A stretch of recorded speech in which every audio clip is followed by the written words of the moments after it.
êtes à Sauveterre de Rouergue dans l'Aveyron. Je m'appelle Michel Truchon et mon restaurant s'appelle Le Sénéchal. Je vais vous présenter une recette de crème brûlée aux échaudés de Sauveterre avec une glace au roquefort et des gariguettes du jardin.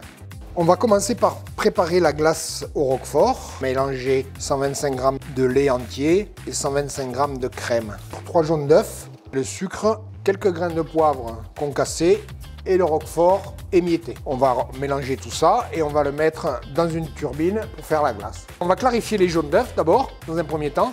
Donc on va séparer les jaunes du blanc. Je vais rajouter le sucre. Je le mélange bien. On appelle ça blanchir.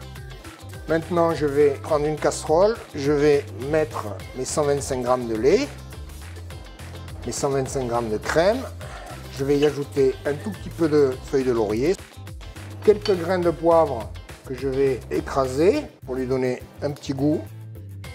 On va confectionner notre crème anglaise, donc on porte à ébullition le lait, la crème, le laurier et quelques grains de poivre. Une fois que c'est à ébullition, on va le verser sur les jaunes d'œufs sucrés. En mélangeant tout le temps, en 2 fois, mélanger une fois pour réchauffer les jaunes et ensuite on va rajouter le reste. Maintenant que tout est mélangé, on va remettre le tout dans la casserole. Donc on remet à cuire. Alors on mélange tout le temps jusqu'à qu'on obtienne une consistance de crème anglaise. On va y mélanger le roquefort directement, on va le mettre dans le bol et on va mixer le tout. Et voilà, notre crème glacée au roquefort est terminée. Il ne nous reste plus qu'à la mettre directement dans une turbine, dans une sorbetière. Bon, pour la crème brûlée aux échaudés, au préalable, on a mis 2-3 échaudés qu'on a coupés en gros morceaux. Vous les mettez dans la casserole, vous mettez le lait, vous le portez à ébullition. Et après l'ébullition, vous arrêtez et vous les laissez tremper pendant un quart d'heure, 20 minutes. On va les passer, on va enlever les morceaux.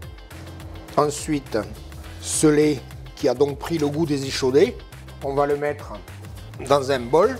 On va rajouter la crème, le sucre, 3 jaunes d'œufs. Et ensuite, on va mixer le tout. Et cette préparation, on va la verser dans des récipients. Et maintenant, on va les mettre au four, 20 minutes à 85 degrés. On les sort du four après cuisson, on les met au frigo, 5-6 heures, que ce soit bien froid. Là, je vais prendre un petit peu de sucre vergeoise. Je vais parsemer le dessus de la crème brûlée. Et là, je vais passer un coup de chalumeau pour caraméliser le sucre. On va procéder au dressage. Alors là, on va mettre au fond de l'assiette une petite réduction de sureau. Ensuite, on va prendre notre crème brûlée.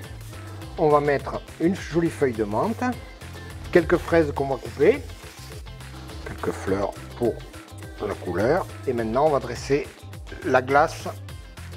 Bon, mais voilà, maintenant la recette est terminée. Vous pouvez la modifier, c'est pas quelque chose de figé. Vous pouvez l'agrémenter à votre façon, mais toujours garder la glace au roquefort parce qu'on est tous d'accord.